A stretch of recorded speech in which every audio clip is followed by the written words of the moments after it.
Saya Uli Manalu dalam Info dan Opini.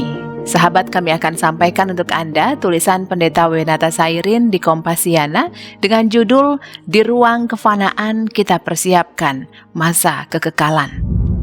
Tulisan Pendeta Wenata Sairin kali ini diawali dengan pepatah asing yang memiliki arti demikian: semua yang manusiawi itu pendek dan akan lenyap musnah. Sahabat, manusia adalah makhluk ciptaan Allah. Ia dicipta dari ketiadaan menjadi ada. Ia bukan ada secara simsalabim. Ia dihadirkan menjadi berada oleh Allah, kuasa transenden.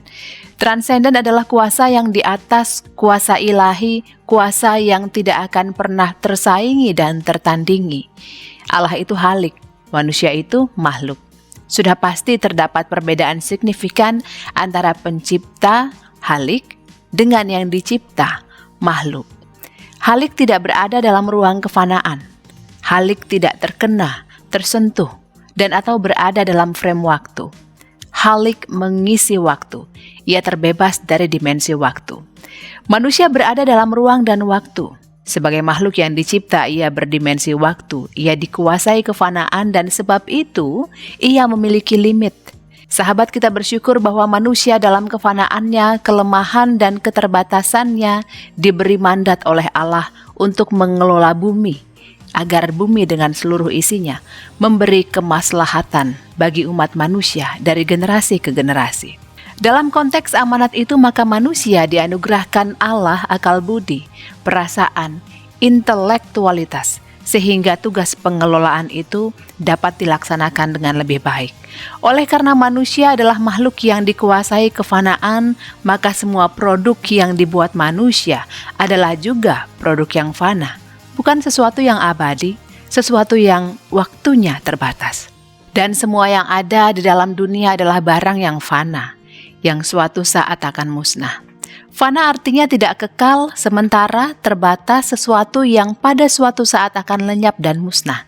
Dari segi bahasa, fana itu adalah lenyap, hancur, sirna, hilang. Menurut sebuah literatur, istilah fana muncul dalam kajian tasawuf di abad 3 Hijriah. Sufi yang pertama kali berbicara tentang kefanaan adalah Abu Yazid Al-Bustami Al-Qusairi, penulis tasawuf abad 5 Hijriah, menjelaskan bahwa fana itu menunjuk kepada gugur atau hilangnya sifat-sifat tercela dan mengisyaratkan hadirnya baka, kekekalan, yaitu munculnya sifat-sifat terpuji. Sejak awal manusia sudah sangat faham bahwa dirinya terikat dalam belenggu kefanaan. Kondisi itu tak bisa ditolak atau dilawan karena kefanaan adalah hakikat dari kemakhlukan. Walaupun manusia menyadari bahwa ia adalah sosok yang fana, yang waktunya terbatas dan punya garis akhir, namun acap kali kefanaan itu tidak nampak eksplisit dalam sikap hidup sehari-hari.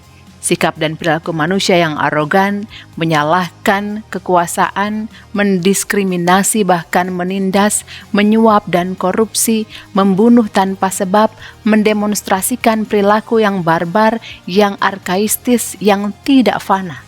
Perilaku manusia di era sekarang, di zaman now, nyaris mempertontonkan sosok manusia yang menafikan hakikat kefanaannya. Manusia ignore dengan kesementaraannya, dengan kefanaannya. Manusia apatis dan masa bodoh dengan soal-soal kefanaan.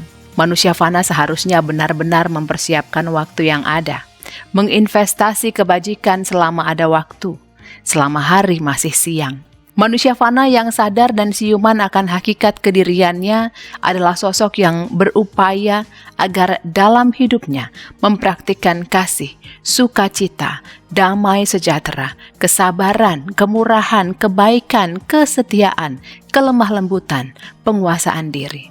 Agama-agama selalu mengingatkan para penganutnya agar sebagai manusia fana memanfaatkan waktu yang ada untuk melakukan perbuatan baik sebanyak-banyaknya dan tidak terjebak untuk hanya memprioritaskan urusan mencari barang dunia. Sahabat, pepatah yang dikutip di awal tulisan ini mengingatkan bahwa semua yang manusiawi itu pendek dan akan lenyap musnah.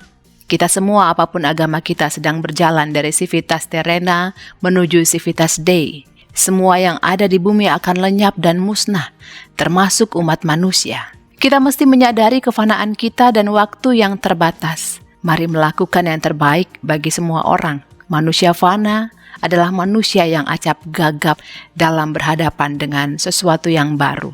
Sama gagapnya dengan seorang kakek uzur yang tak mampu berkomunikasi dengan cucunya di lokasi yang lain dengan menggunakan aplikasi Zoom, Telegram, atau Skype. Sahabat, tatkala COVID-19 datang bertandang ke negeri ini, banyak petinggi yang menganggap itu flu biasa yang bisa diusir dengan menenggak beberapa butir obat yang bisa dibeli di warung. Ternyata COVID-19 bukan flu biasa, tetapi virus baru yang track record-nya belum bisa dilacak di Google.